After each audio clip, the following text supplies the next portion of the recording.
This is all a part of resuscitation. So CPR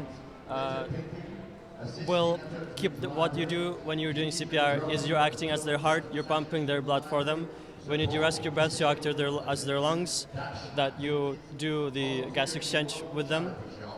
This will actually try to restart the heart. So what it will do, what a person's heart does when it's in cardiac arrest, is it might be beating at a very faint, irregular rhythm. So what this thing will do is literally turn it off and on again, kind of restart it. So all of them a lot of them come in different styles, different models, but they all do the same thing, and they're all very, very similar to use. Even if you weren't taught it ever, as you can hear, Talks to apply pads to patient's bare chest. exactly, it will talk to you exactly what you need to do. So it has to be the patient's bare chest. You take the clothes off first. Exactly. So try to so you don't really you're prioritizing the person's health essentially. So don't worry if you have to rip the clothes apart. That's fine. Our kits come with handy tough cuts, so we can cut the clothes off. So all of those come with an actual machine and with pads.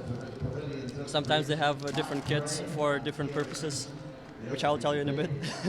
But yeah, what you do is you want to do first thing is take out the pads, and before plugging it in, you apply the pads to the patient's chest.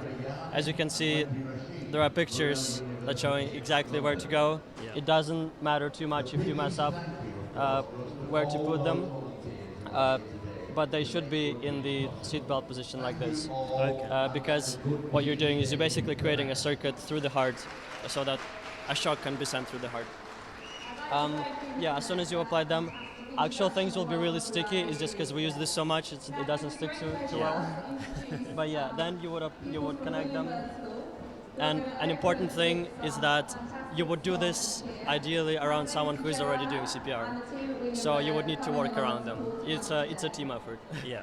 And the person doing CPR should probably stand back while the shocks are being applied. Yeah. So yeah, exactly. The next thing is, as soon as you're ready to start the defibrillation, you need to turn it on, and it will tell you actually to. Analyzing heart rhythm. Do not touch the patient. Yeah. So I told you to not touch the patient. Yeah. It will analyze the heart rhythm, because if you're touching the patient, it might analyze your heart rhythm. We don't want that. Yes. It just said, it's shock is advised. Also told us to stay clear of the patient. Big flashy red button that you need to press. Make sure nobody's touching the patient. You press, and as shock is delivered, that's when they jump on the spot. And it just told us to start CPR again. So unless the person woke up immediately, you would jump back on the chest and do CPR again. Yeah. So, and in 2 minutes, this will do another heart analysis, and we'll see if it's actually necessary to continue CPR or not. Sometimes they might regain some sort of regular heartbeat, which is when CPR would not be advisable, and you would need to throw them into recovery position if the help hasn't arrived already. Yeah. Okay. Do you have any questions?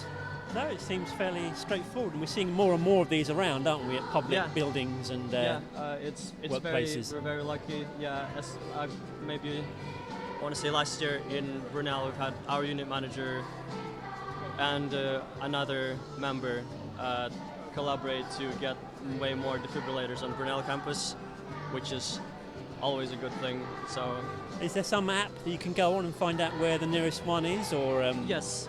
So there are many apps that will do that, but at the end of the day, it's very difficult to keep track of all the defibrillators. Yeah. An app that I personally use is called Good Sam, the Good Samaritan app.